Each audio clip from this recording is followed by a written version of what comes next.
Well, hello, everybody. Welcome to our community conversation, our virtual community conversation today. My name is Judy Sue. I'm a news anchor with ABC7 here in Chicago. I'll say that. A lot of people in Chicago know who I am, but if you're joining us from around the country, around the world, I am a news anchor with the station in Chicago, going on for almost 20 years, which is a little hard to believe, even for me. My story started in Taiwan. My family actually immigrated to Chicago when I was 11. Proud to say we landed right in Chicago's Chinatown when I was 11 years old without speaking a word of English. We lived in Chinatown for a little bit and then we moved to other parts of the city. I attended Chicago Public Schools for a while. Long story short, I eventually ended up here at ABC7 anchoring our afternoon, really our marquee newscast here in Chicago. Usually during the month of May, we are celebrating Asian Pacific American Heritage Month here at the station. We run a lot of stories celebrating the extraordinary accomplishments of Asian Pacific Americans in our community. And this month is no exception. We have been doing that. We continue to do that. However, we also think in light of what is happening around the country, that it is critically important for all of us to come together and have this conversation about this very disturbing trend that is going on around the country and here in Chicago, and that is the increasing number of racist incidents targeting the Asian American community. I have to applaud the leadership here in the city and the county and CASL, Chinese American Service League here, which is situated in the heart of our historic Chinatown here in Chicago, for leading this effort and pulling everybody together to have this conversation. So without further ado, let me bring in the CEO of CASL, Chinese American Service League, Paul Liu, to kind of kick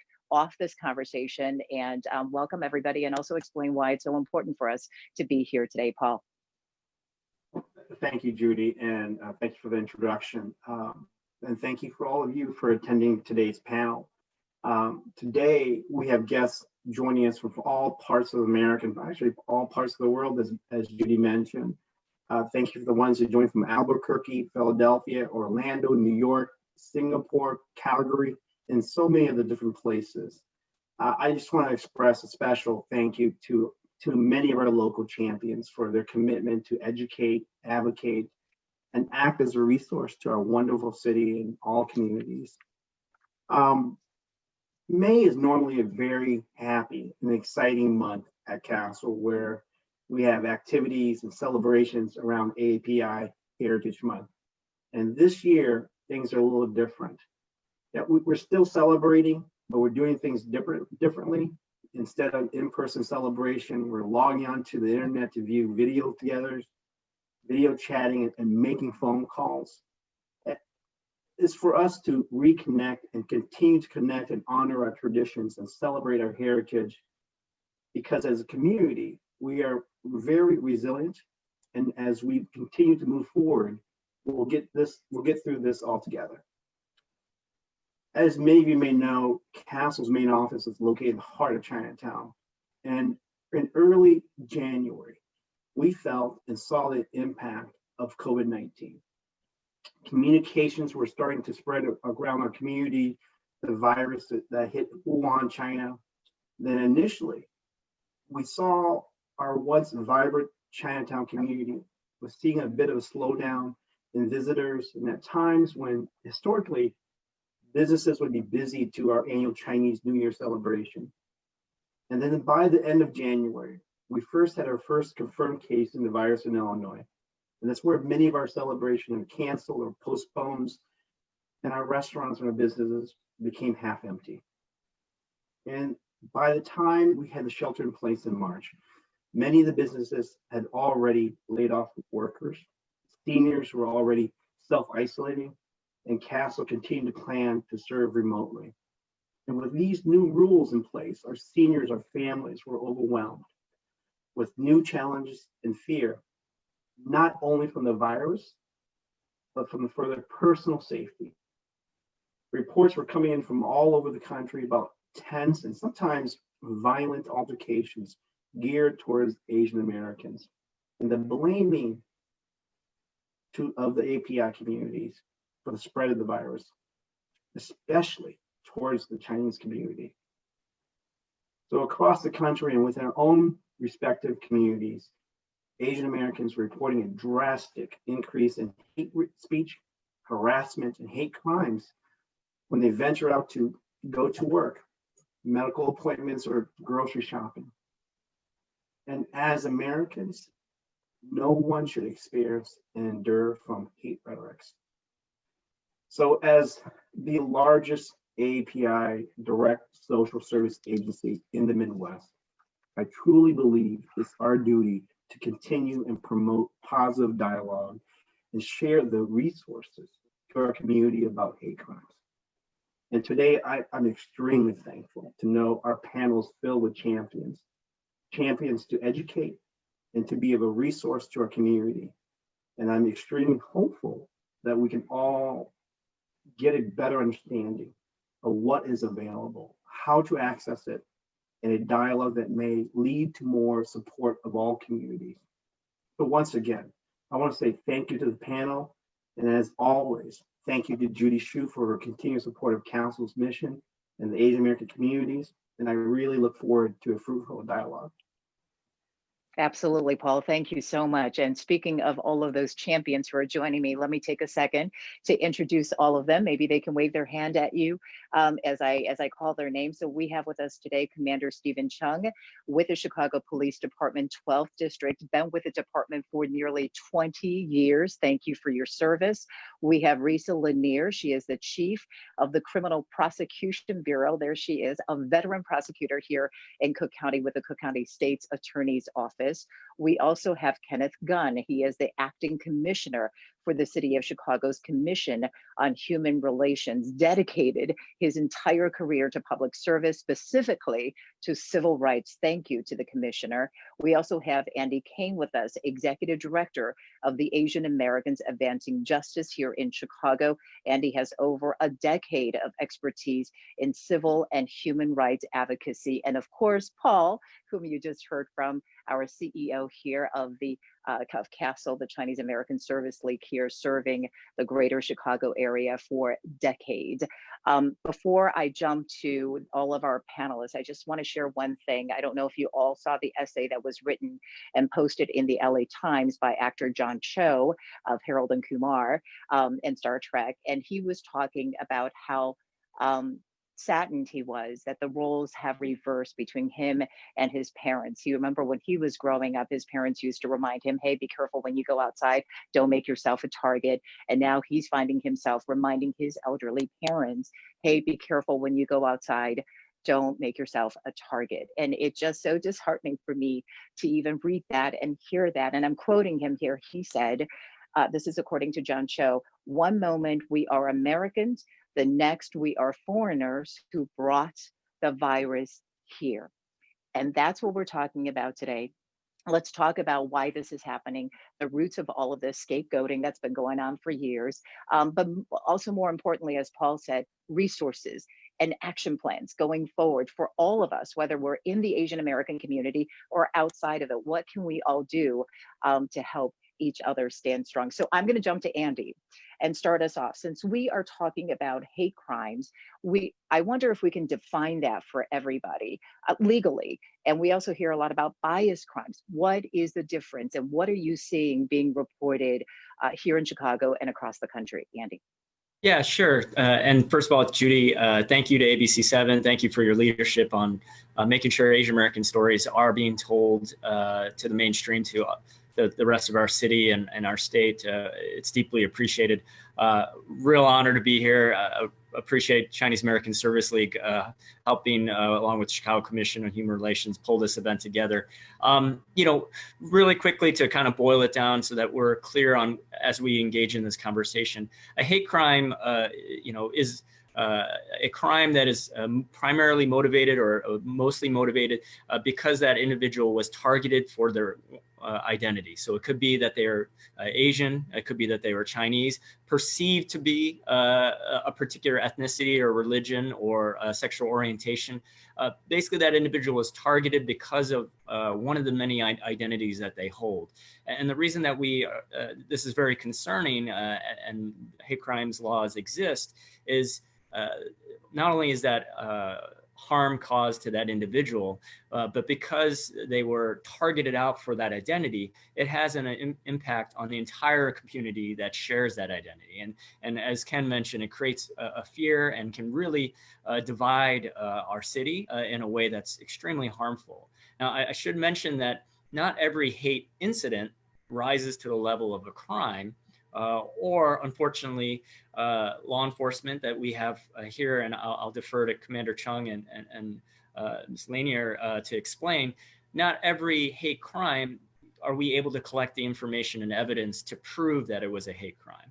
And so unfortunately, we know that there are a lot more hate crimes that occur than we're actually able to prosecute on. But hopefully part of the conversation we talk about here is, it's really important that folks get the help they need. Sometimes it will be, where law enforcement will need to step in and investigate. But other times, it may just be a really traumatic, unpleasant hate incident, or in some instances where Mr. Gunn will share about an individual was discriminated against, which is also a violation of the law, in a series of other contexts, right? Either whether their housing situation, their employment situation, or other situations that we're most likely going to see as we come out of the shelter order. And so those are some of the distinctions. A hate incident is anything that's really unpleasant and is motivated by some kind of racial animus or bias or prejudice. A hate crime is going to be something that falls under the jurisdiction of the police and the state's attorney. And then discrimination issues where people feel like they're being treated unfairly because someone is viewing them as another, somebody different. Maybe they just look different, right? That is more likely going to fall into the jurisdiction of the Chicago Commission on Human Relations. So, and Andy, can you also, I'm sorry to jump in here, but can you also touch on what are some of the incidents that you're tracking here in Chicago and across the country, so we all understand what's happening? Yeah, so, my affiliation, we have affiliates in Washington, D.C., Atlanta, San Francisco, and LA. We have our own website called standagainsthatred.org. It does track hate incidents. There are a few other national tracking incidents, reporting tools by other groups nationally. Unfortunately, what we're seeing is a pretty huge uptick in reported hate incidents around the country. Again, not all necessarily will rise to the level of a crime, but kids in different contexts, fellow students, right, making comments, parents making comments in bullying type situations. We are seeing in different parts of the country where folks are now getting out and a little more human interaction because some of the shelter orders are being phased out. Individuals getting verbally harassed, spit on. Unfortunately, we're not talking just like a couple dozen incidents. We're talking roughly over 100 incidents on a fairly daily basis, right? And so we're pushing north of 1,000, closer to into the thousands now on a national level. Sadly, because of all the rhetoric we're seeing, it's election year, so there's a lot of emotions are running very high around the pandemic. We're likely to see, unfortunately, more incidents in the months to come, and potentially, for the years to come. I'm going to bring in Commander Chung since we mentioned the police force. Andy is talking about these incidents that are being reported to this website. What about from the police district point of view? Are reports coming into you? And if not, why not? We're not really seeing a rise in incidents associated with COVID.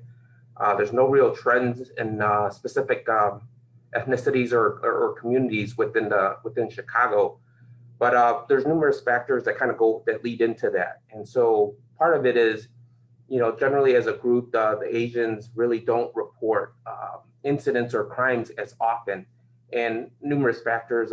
Immigration's generally a factor, and I'd like to remind everybody that Chicago is a sanctuary city, and we want as much information as possible. When I was the commander of the 9th District, which is Bridgeport and Chinatown area, as well as Beckett Yards and Brighton Park, that was one of the goals when I arrived there. Speaking with friends, talking with family, you get the feel that there was something going on in Chinatown, but looking at the numbers, we weren't seeing it. It wasn't reflected. And that was one of our driving motivations with getting into the 9th District. There was actually building a relationship with the Chinese community and the Asian community that really let us know what's going on so we can actually help. And same with this, you know, there's with COVID-19, there's definitely been a fear of shunning, harassment, other crimes in the Asian American community, mainly as a result of the social media, viral videos. We're seeing a lot of news reports, and even just, you know, as we're saying, talking with friends and family, it seems like it's happening, but it's not getting reported to the extent that we need it reported.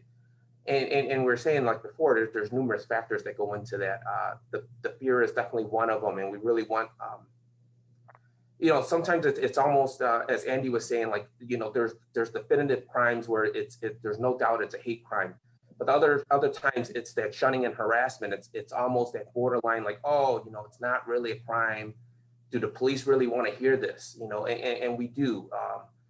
It makes a difference, and if nothing else, we can kind of bring it to the forefront and let everybody else know that this is occurring, and we could take steps to minimize it or just bring a level of awareness to it. So, you know, it's weird because we do see a lot of fear in the Asian community in regards to reaching out sometimes, and we want to open that up and just make sure that everybody knows that, you know, they can call 911, they can call 311 if they wish to remain anonymous. They can text a tip. So even virtually, they can actually submit, you know, information that we can follow up on. All right, I'm going to bring in the commissioner right now. You have spent so many years in this area. From what you're seeing and what you're hearing, what is your sense of what is going on in the community? And then the harder question, I think, is also, if these cases are so underreported, how do we as a city assess what is going on and address it? It's extremely difficult, but that's why it's good to have partners, you know, like Andy and Paul to work with.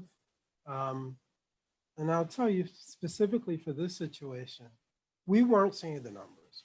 As the commander mentioned, we're not seeing hate crime numbers, but we know when there are tensions, you know, in the country, it's going to reverberate in the communities. So I reached out actually to Paul and Andy and say, hey guys, what are you hearing on the streets? What's going on? And as the commander says, people aren't reporting hate crimes, but we know incidents are happening. And we need to have those community voices, you know, to help us identify what's going on so we can figure out, you know, where we need to help people.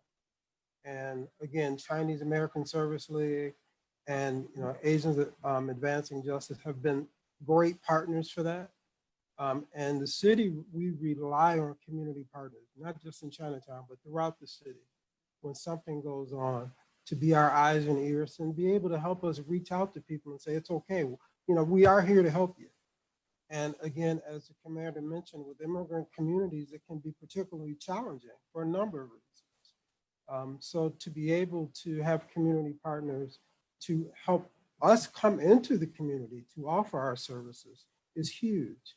And we know things are happening, and we just don't want people to remain silent. Help is available through the police department, through the state's attorney's office, the commission, and other community organizations.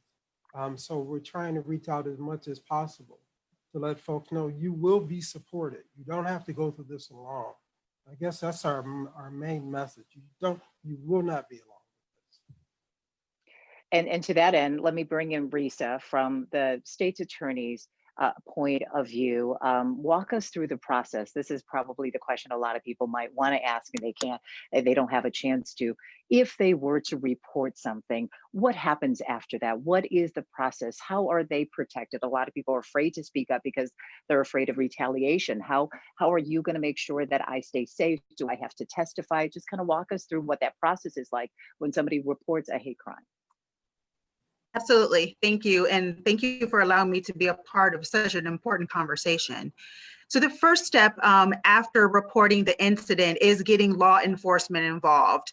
Once law enforcement is involved, whether it's a suburban police district or Chicago Police Department, and they assess the case and present the case to our office, we then make a determination as to whether or not the incident does translate into a crime. Once that determination is made and the hate crime is filed in court, the court process then really does begin.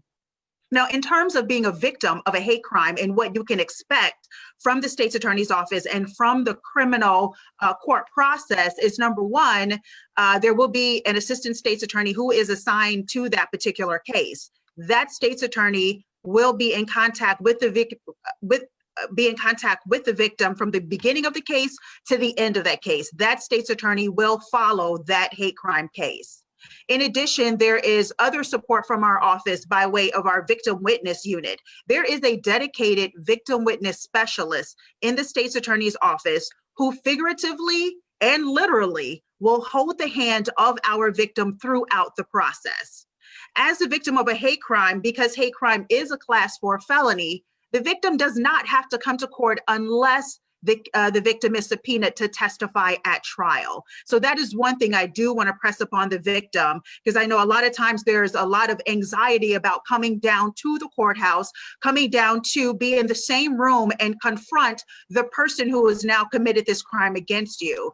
And so while we are in contact with our victims, they don't necessarily have to come to court unless there's a reason for them to. And that would either be for testifying at trial, and not every case has to go to trial, or either if the victim wants to present a victim impact statement during the sentencing phase to discuss with the court and also to let the offender know how this particular crime has impacted them, their family, and their community.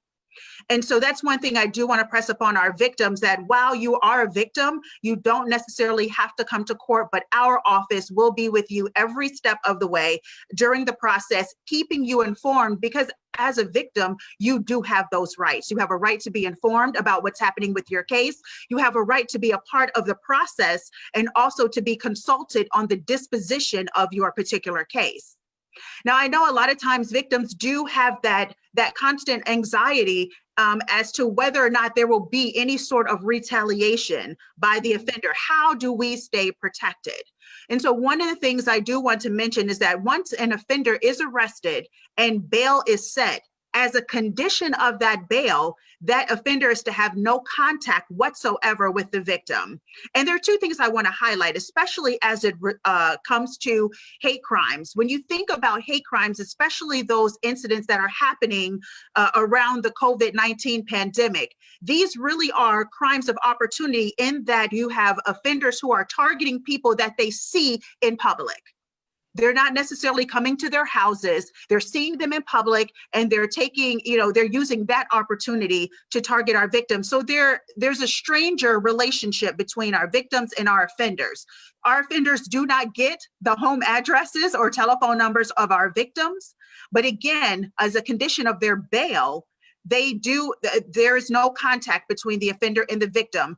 And if an offender does have contact with the victim, they run the risk of bail being revoked and them spending their time pre-trial in Cook County Department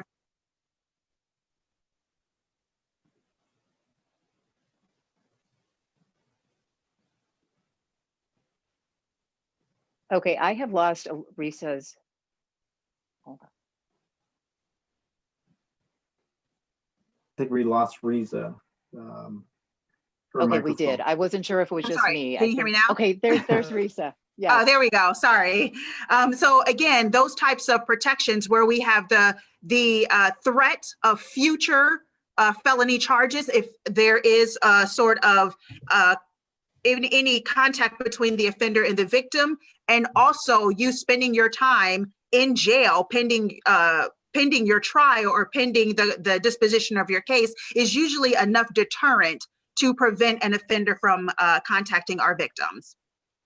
I'm going to continue on with that thought, which is talking about resources available in our communities. I think that is so important. That's one of the ways to encourage people to speak up and have a voice. So Risa, language barrier clearly is one of the issues that we often address. So with your office in particular, if somebody is coming through the court system, is there help when it comes to the language barrier? Yes, absolutely. We do contract with outside agencies to provide translation so that there are translators that are available through every step of the process. And that will start from the moment the case is charged. If we have to speak to a victim who is not an English speaker or English is not their first language, then we can make sure that there are translators that are available. And those translators will follow that victim throughout every step of the court process.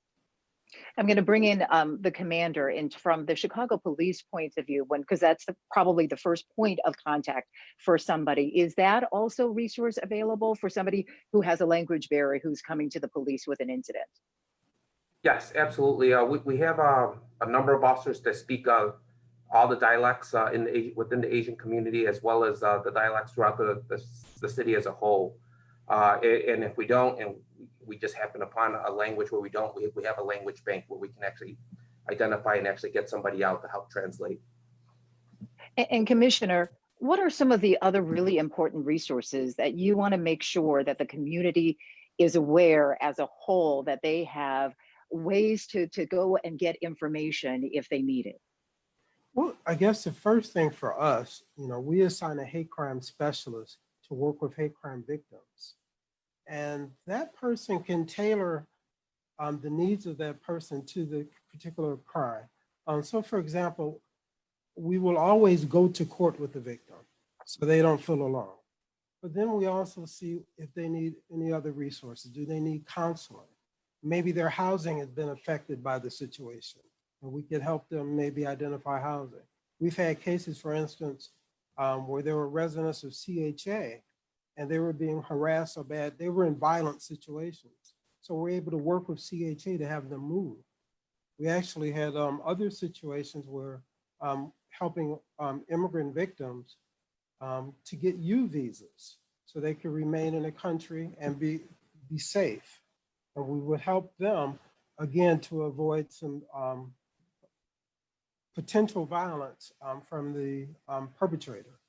So it's kind of, each situation is different.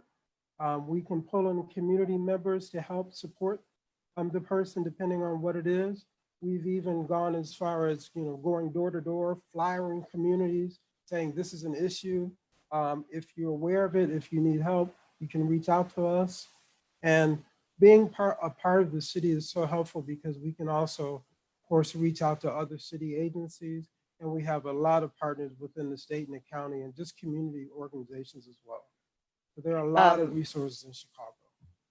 Anybody can take this next question, but maybe Andy, but I'm seeing actually several questions pop on my screen, and they come on and they disappear, but I think I have a sense of what is going on. A lot of people want to know, what do you do with those incidents that don't arise to a hate crime, that are the bias incidents, the discriminations that you had mentioned earlier in the opening remark? What do we do about those? Yeah, so if we're talking about a traumatic, unpleasant interaction, right? Someone is verbally harassing an individual. First of all, we want to make sure you're physically safe, right? So keeping as much space between you and that individual. I know sometimes we as human beings have an inclination of wanting to engage in a conversation and or an argument or something they said is very upsetting. But we want to remind folks that, your physical safety is priority number one. And if you have the option to walk away, that would be something that at least I would encourage. I should mention that we will be bringing later this summer, some local trainings around ways folks can de-escalate and disrupt some of these harassment incidents, so that hopefully you don't have to call 911 because it never got to the point where a crime actually occurred, right? So we know a lot of these incidents that turn into crimes and where someone is actually harmed, they don't just necessarily happen in a blink of an eye. There usually are some warning signs that lead up to that event. So our hope is to bring some of those trainings to community members so that you'll have some tools to maybe disengage. And hopefully if there are other people around, to bring in bystander allies that can help make you feel more secure and safe. So I don't want us thinking that, with all respect to the commander and the Cook County State's Attorney, we don't want to raise the expectation that law enforcement on their own are going to be able to solve this problem. We know that that's there are limitations to what our law enforcement community can do, and it's not always going to be the best tool for a lot of situations. And so we're going to bring that training to. I would encourage folks to think about what you would do in advance. We'll bring those trainings and make them available through CASL and other places, but that would be, I think, the thing that comes to the top of my head. I do think that's critically important, and a very good point that we have to think about this ahead of time as a community, as an individual, as a family member, or parents talking to our kids about what to do in some of these situations. Commander, I'm going to bring you back in. Maybe, I don't know if you can share with us some of the tactics that the police officers are trained to de-escalate. What's your advice for somebody who may be encountering one of these situations that may not amount to the level of a hate crime, but it's those harassing incidents? As Andy stated, it's always good if you're able to de-escalate it and move away. That's the ideal thing. We advocate maintaining a level of situational awareness, even just amongst coming and going during everybody's daily life. But just being able to recognize that, because sometimes you'll see somebody focusing on you, or you'll see a group focusing on you, and then that level of awareness can lead to avoidance altogether. So there isn't even that interaction to begin with.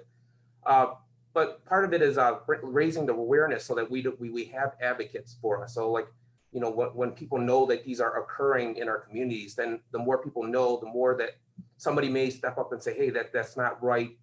You shouldn't be doing that. And with that, we ask that, whether they believe it's criminal or non-criminal, that they report it. So we have ways to actually document the incident. So there's definitely hate crimes, and it's very distinctive, like incidents motivated by hate, animosity, contempt, bias, all that good stuff. But some of the things, like Andy was saying, doesn't rise to the level of an actual crime. So there is a method for us to report it as well. So it's other incidents, it's non-criminal or quasi-criminal. So in those weird occurrences where we believe that, it may be beneficial for us to document it and actually get our community policing team or working with different groups to raise awareness in those different areas, we're able to do so. I also saw a couple of questions come through. People want to know, what is my right as the victim in this situation? What is my legal self-defense? What can I do? Either Andy, Commander, maybe Risa can jump in. I'll let the commander speak to what they would prefer to happen, but my preference would be always the path of nonviolence. And so if that question is trying to get a better sense of what they can physically do if they feel unsafe, I really hope that they would choose the option to walk away, right, or run away if you feel like that's going to be appropriate. But I think anything that you choose to do that might escalate and make the situation more dangerous or worse, and maybe you feel very confident in your ability because you're a big person and you're very strong or fit, but you do need to think about the people around you, especially if you're in a public space. Other people could get harmed. And so, I would just really focus on, if there is a peaceful way for you to disengage from a situation, to do so. And then obviously I would always encourage you to talk to somebody, right? If you feel like a crime was committed and you want to go that route, then to report it as you deem appropriate. But talk to someone, friends, family, a counselor, someone at the Chinese American Service League, right? Just to process what happened. Please don't try to deal with this on your own in isolation. I think that's the worst outcome for anybody. And to kind of echo off what Andy's saying, de-escalation and avoidance is the ideal thing. Reporting it as quickly as possible is the ideal thing. We advocate self-defense as the final resort. So we generally, especially for our community members, we don't want to have them risk getting injured over some silliness. But if they're physically being attacked, then everybody has that right to defend themselves. But ideally, that avoidance and deterrence is what we would advocate for. I do want to talk about, part of this is also the education. Be able to answer that question for community members, I think, is important. In terms of education, maybe I'll bring in the commissioner, and then I'm going to ask Paul to address this as well. The effort, the Asian population is so diverse in so speaking so many different languages. How is that effort to kind of get out that communication to the community on behalf of the city? Yeah, like the police department, like the state's attorney's office, we utilize a bank of translators, and we have a lot of our materials already translated in different languages. And actually, CASL has been helpful with that too. So we have different topics, for instance, under discrimination, under hate crimes, that we already have translated, we can share with people. But otherwise, yeah, we do use a bank of translators for all the communities. And I guess I'm going to have a follow-up to that, just so people understand how important is this to the city of Chicago, addressing issues of hate crime and discrimination? Yeah, I mean, it is huge. I mean, very, very important. And, Mayor Lightfoot is just so phenomenal in the way she speaks about equity and fairness and trying to make this city, inclusive of all people.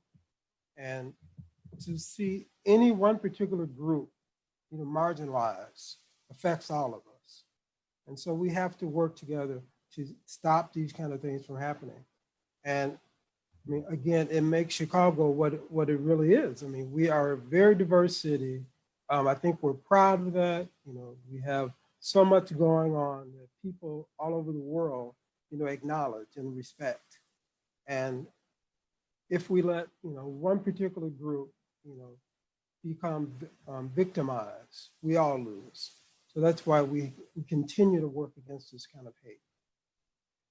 And that's very well said. I'm going to bring in Paul, who kind of kicked off this conversation. I don't want to leave you out, Paul, but I wanted to get your take on everything that has been said so far, but also have you address on that communication level, because I know CASL is working very hard to kind of disseminate this information in the different languages so that our communities can access this information. Yeah, I think it's key what Commissioner Gunn and also what you said, Judy, and everyone, all the panelists, is about education and the resources out there. From a CASL standpoint, we want to continue to champion how we can work with our families in the community if there is an incident or any of the challenges, if it's not a true hate crime.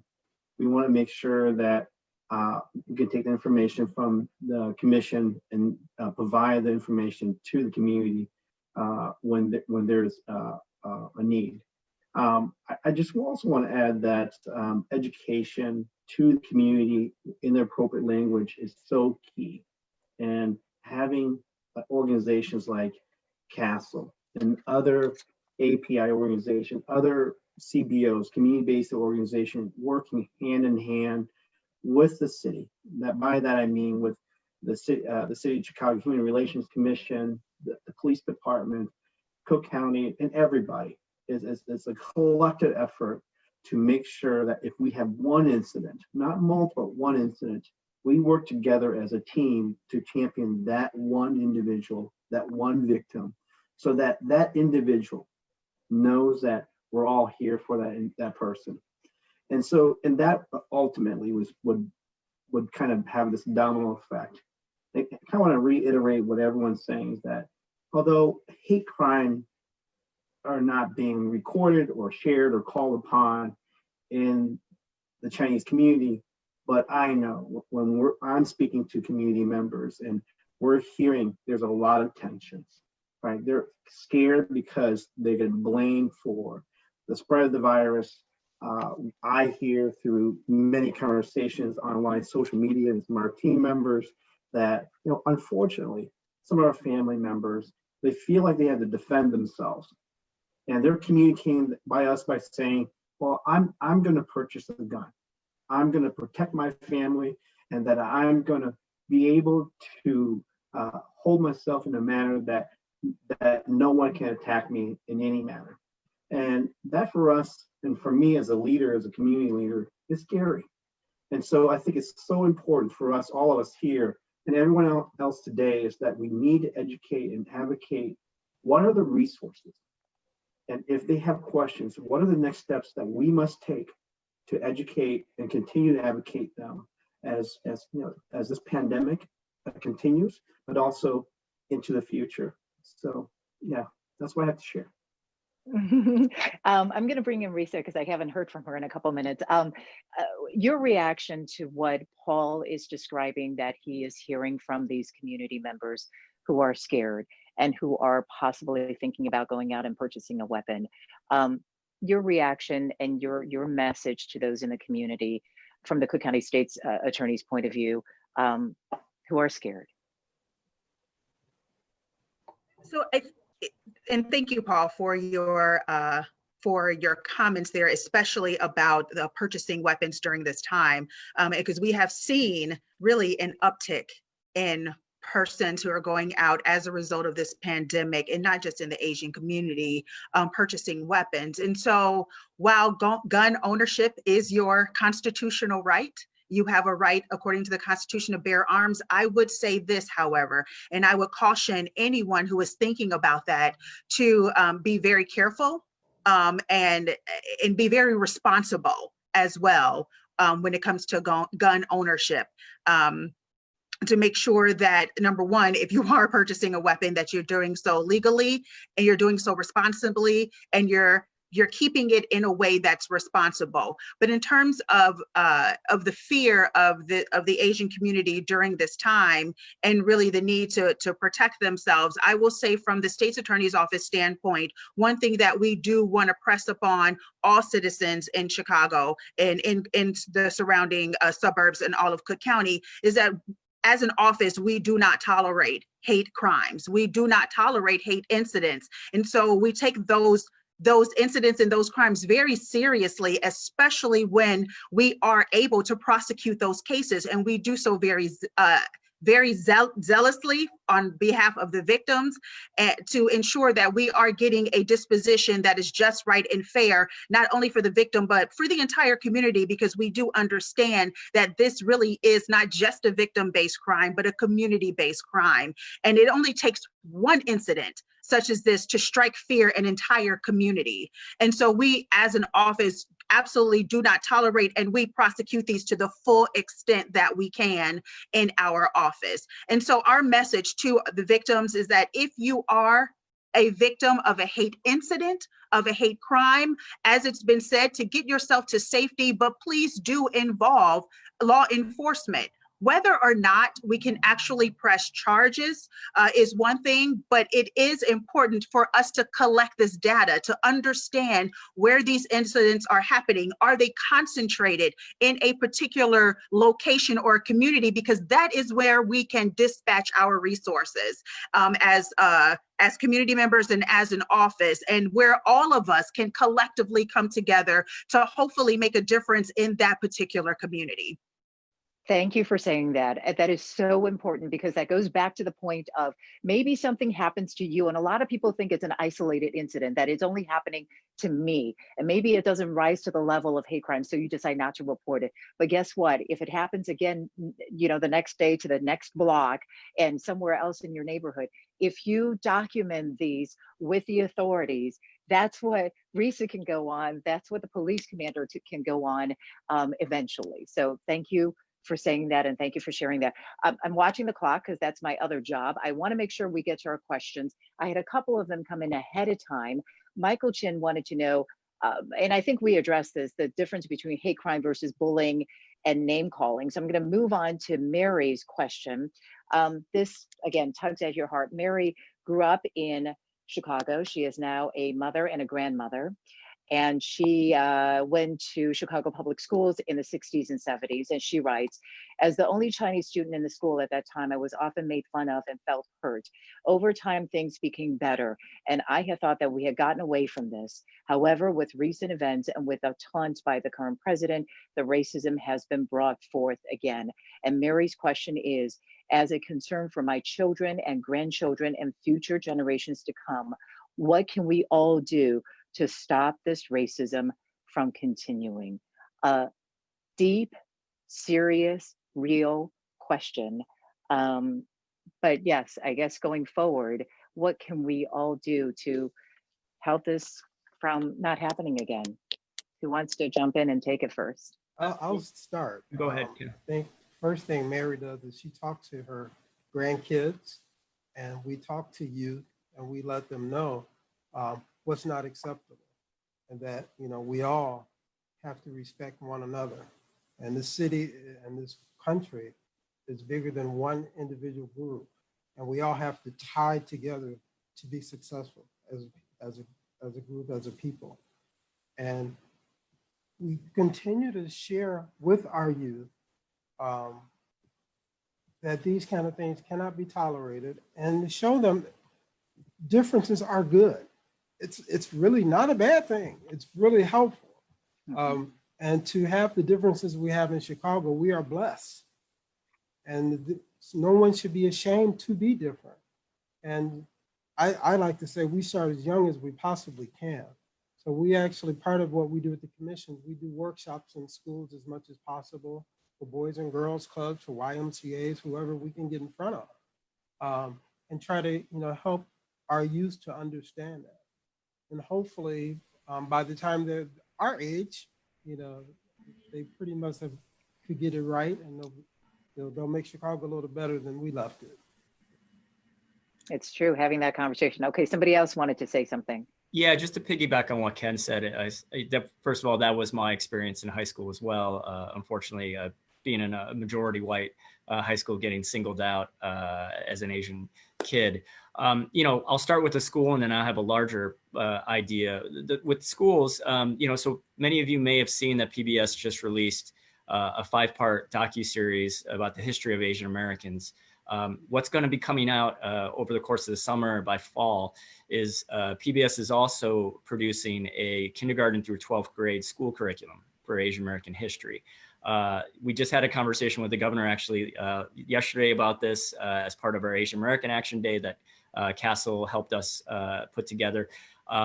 We would really like for the state of Illinois and for Chicago Public Schools to consider adopting that school curriculum once it's in place, because we think it's not just important for Asian American students to know their own history of what has come before in this country and the contributions that Asian Americans have made to making this country what it is, but we think it's important for non-Asian students to hear those stories as well. And you know, to Ken's point, what we're dealing with here, by the time it gets to crime, unfortunately, to some level, our society has failed on a micro level, right? And so we want to catch that next generation, and what we're really fighting against is ignorance here.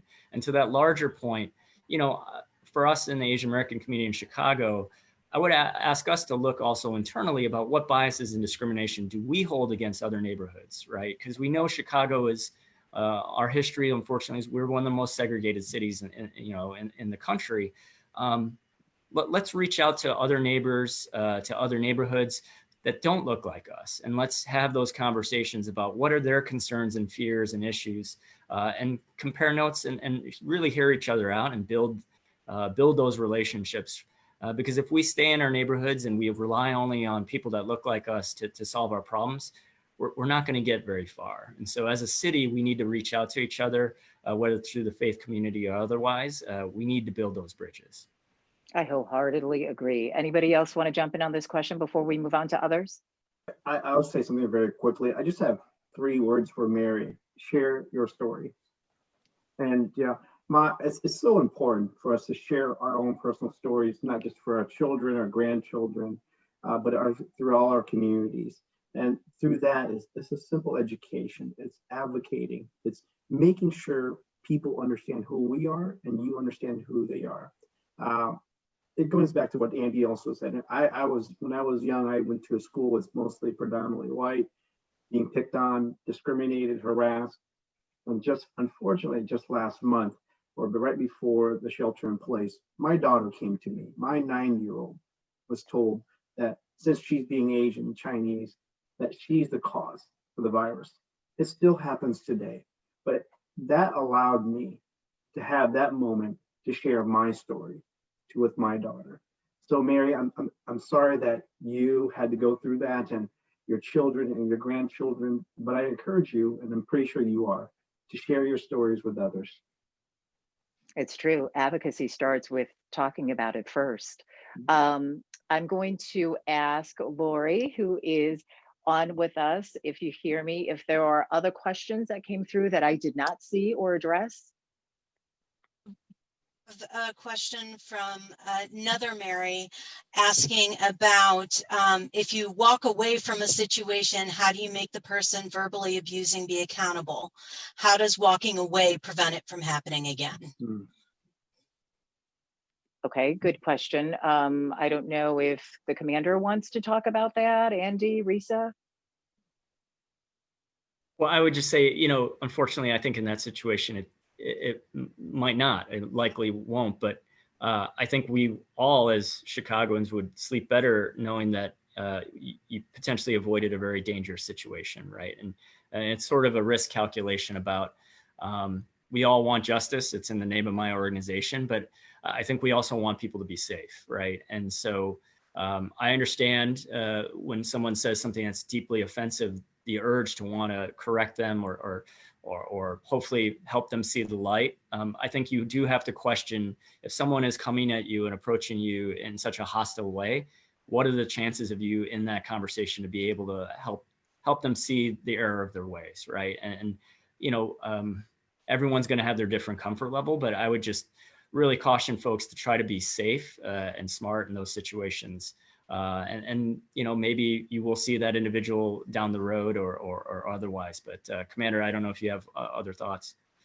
Yeah, I would kind of echo your sentiments as well. It's sometimes you got to really evaluate what's going on, and the truth of the matter is, if they're bold and brazen enough to actually approach and do that, we really wouldn't want you to put yourself in a situation where you may actually get battered or somebody may actually physically attack. I'm all for educating and letting them know that that's inappropriate and wrong, but we don't want our community members putting themselves in situations where it can escalate. And Laura, so, okay, go ahead. Oh, sorry. No, go ahead. Was Andy, were you going to ask something else?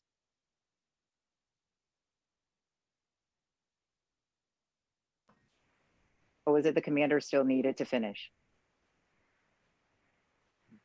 Okay, why am I not hearing your audio? No, I think that was it. Okay. Okay, I lost audio for a second. Lori, any other questions? There was just one other little question here about recommendations. If you see someone verbally abusing someone out and about, should you call 911, record the incident, walk away, approach the situation? What is the recommendation there? Okay, so this is for somebody who is witnessing something that is happening. What is the recommendation? So our recommendation, and I'm sure that Commander Chung would agree, would be to call 911. Absolutely. If you see a crime is being committed, please call 911. I would not advocate putting yourself in the middle of that because that may actually escalate the behavior of the offender. And then you find yourself as a witness in a situation where you may be in harm's way and also putting others in harm's way, but absolutely contact 911. And what I will say in terms of recordings of incidents, I can say that from a prosecutorial standpoint, when we have a record of an incident that goes beyond just a verbal recitation from a victim or a witness, it makes our case that much stronger. Again, you don't want to do anything to put yourself in harm's way, but as a witness, contact 911. And I would encourage anyone who is a witness of a crime to please make sure that you stay on scene, talk to the police, provide your information. We will contact you from our office, and the same steps that we take to ensure the safety of our victims, we also do the same for our witnesses. Very well said. If I might just add on that, because we've talked about a couple of different scenarios. Certainly if someone's being attacked, physically attacked, you should definitely be calling 911.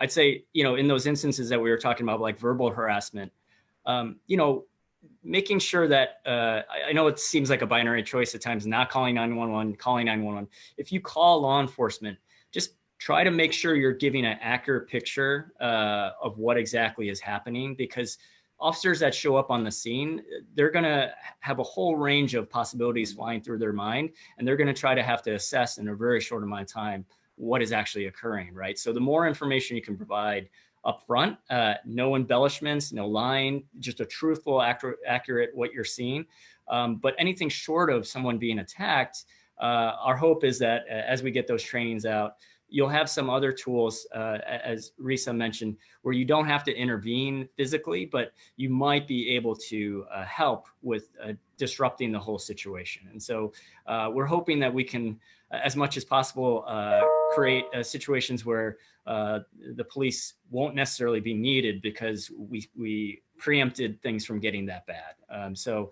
I know that sounds super idealistic, but it's our biggest hope for some of the work that we're going to try to engage in to be proactive in this moment. Commander Chung, I'm going to have you jump in and have a few seconds with that question. That's a great question, actually. And ideally, if possible, when possible, recording the incidents, a good solution. Calling 911, providing the exact language, what the specific acts are, a description of what's going on, and even the description of that real-time communication of that information will allow the officers to actually continually be updated as they're responding to the scene, and that way they could kind of paint a picture of what they're coming to and be able to adapt. If somebody's being physically attacked, generally we don't advocate for people, to intervene, but in certain situations it may be necessary, and part of that is really getting the information out to the 911 dispatchers ahead of time, that what actually is occurring and what your intent is, so that when the officers respond, they know like who's trying to break it up or what the actual situation is. I think Lori had mentioned that those were the only questions, because we're coming tight on time. Those are the only ones I think we've got time to address. Okay, so what I'm going to do, though, we're not quite done yet, because I do want to go around again with all of our panelists and get really your parting thoughts, your takeaways for our audience, and keeping in mind we have a lot of people watching from Chicago, from around the country, outside of the country, getting a sense of what is going on here and how can we help. So your final thoughts on the situation now and also looking beyond the pandemic. Your takeaways for our audience. I'm going to start with our commissioner, Commissioner Gunn, who has spent so many years addressing these situations. Commissioner. Well, I think if nothing else, I want everybody to understand you are not alone. If you may think it's very small, it's very minor, but if something is troubling you, give us a call, give the police department a call 911, and let us figure out how to deal with it. But there's no need to suffer in silence. There are a lot of resources out here to help you, and you should take full advantage of it.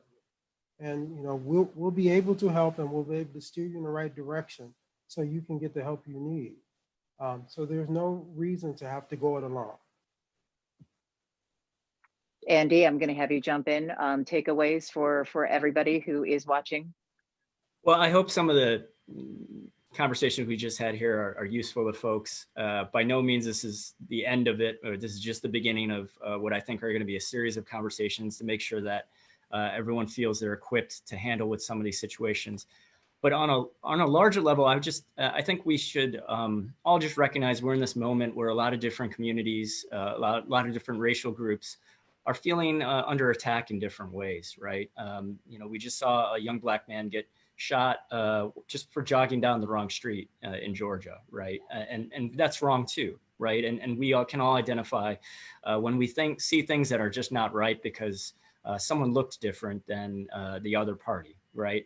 And I think for all of us, if we're going to build a stronger city and stronger community where we can fight some of this ignorance together, we're going to need to start really challenging ourselves to, as I said, reaching out to folks that are different than us and building new relationships. Because, unfortunately, there are a lot of forces that want to divide us as a community, as a city, and we have to resist that. And that's going to take all of us maybe taking steps that are outside of our comfort zone. So thank you so much for this conversation. I really appreciated being here. And Commander Chung, some parting thoughts and takeaways for everybody watching. Mainly that if you believe you're a victim, please report it. If you're witnessing crime, please report it. The Chicago Police Department is here to help, and we need to stick together and get through this COVID-19 together. And Risa, what are your thoughts? Thank you.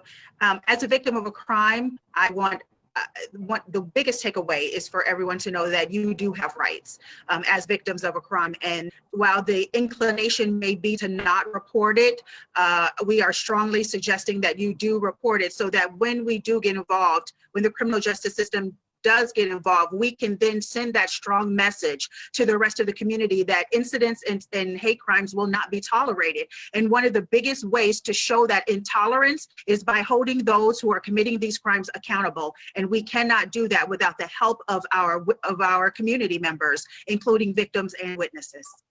That's right. And then I'm going to save the last spot for Paul, your takeaways for everybody watching, but also I want to touch on some of the wonderful things that the community has been doing in the midst of this pandemic, despite some of the incidents that are going on. So I'm going to leave that time for you.